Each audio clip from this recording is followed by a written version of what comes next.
একটা কথা আছে কিন্তু, সব পাখি মাছ খায়, মাছরাঙার দোষ হয়। এই মুহূর্তে বাংলাদেশে অনেক ধরনের ঘটনা ঘটছে। তো প্রতিটা ঘটনার পেছনে আওয়ামী লীগ সরকার আমলের মতন যখনই কোনো ঘটনা ঘটত, একটু দাড়ি টুপি থাকলে জামাত, আর যদি দাড়ি টুপি না থাকতো এটা বিএনপি। অর্থাৎ এক কথায় বিএনপি জামাত, বিএনপি জামাত, বিএনপি জামাত, শুনতে শুনতে কানগুলো ঝালাপালা হয়ে গেছিল। তো এই সরকারের আমলেও যারাই বক্তব্য দিচ্ছেন, বাংলাদেশে যখনই কোনো ঘটনা ঘটছে তখনই আওয়ামী লীগ, যুবলীগ, ছাত্রলীগ কোথাও না কোথাও একটা ট্যাগ কিন্তু পড়ছে। এতে হয় কি, মূল অপরাধী যারা বিভিন্ন সময় তারা কিন্তু পার পেয়ে যায়, আবার হয়তোবা তারাও ঘটায়, কার কথা এখন বলার সুযোগ নেই। নির্বাচনকে কেন্দ্র করে সারা বাংলাদেশে নানান অস্থিতিশীল ঘটনা ঘটবে, আর এর মধ্যে সবচেয়ে গুরুত্বপূর্ণ দুর্যোগপ্রবণ এরিয়া হিসেবে টার্গেট করা হয়েছে গোপালগঞ্জকে।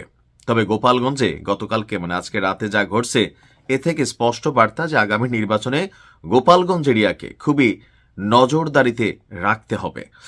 গোপালগঞ্জের আনসার ব্যাটালিয়ন অফিস কম্পাউন্ডে হঠাৎ করেই বিশাল ককটেল বিস্ফোরণ, প্রকৃতির মধ্যে ধুমধাম আওয়াজ, মানুষের মধ্যে ভয়ভীতি, আর এই আনসার কম্পাউন্ডে যারা ছিল দৌড়াইয়া টোড়াইয়া সবাই রোম থেকে বের হয়েছে যে কোথায় কি ঘটে গেল।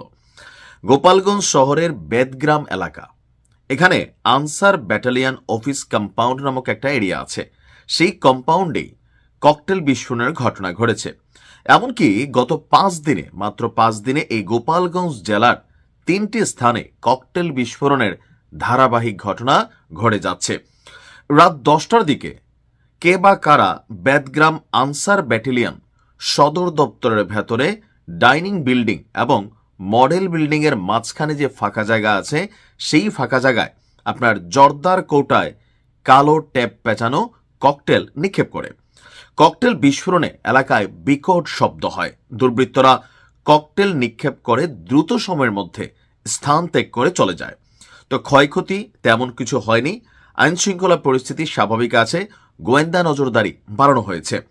গোপালগঞ্জ বেদগ্রাম আনসার ব্যাটালিয়ন সদর দপ্তরের দায়িত্বপ্রাপ্ত কর্মকর্তা যিনি আছেন, তাসকিন, তিনি বলছেন ককটেল বিস্ফোরণের ঘটনায় তেমন বড় কোনো ক্ষয়ক্ষতি হয়নি, বিষয়টি আমরা খতিয়ে দেখব।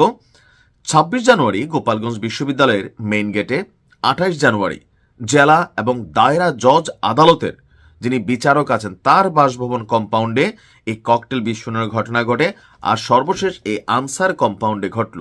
অর্থাৎ ধারাবাহিকভাবে গুরুত্বপূর্ণ স্থানগুলোকে চিহ্নিত করা হচ্ছে। এখন পেছনে কে? ওই যে এখন যারা এখানে কথাবার্তা বলছে যে পতিত যারা আছে রাজনৈতিক দলগুলো আগামী নির্বাচনকে বানচাল করার জন্য অথবা নির্বাচন যেন সুষ্ঠু না হয় এর জন্য তারাই আসলে এই ঘটনাগুলো ঘটাচ্ছেন। কিন্তু গণমাধ্যমে আসছে দুর্বৃত্ত। এখন এই দুর্বৃত্ত আসলে কারা? তবে আমার মনে হয় যে আগামী নির্বাচনে আইনশৃঙ্খলা পরিস্থিতি এখনো সারা বাংলাদেশে খুব যে স্বাভাবিক তা না। নজরদারির অভাব আছে, পুলিশের মানবিক মনোবল ভেঙে গেছে, কারণ পুলিশ অনেক জায়গায় ভালো কাজ করতে গেলে আপনার বিপদে পড়ে মবের শিকার হয়।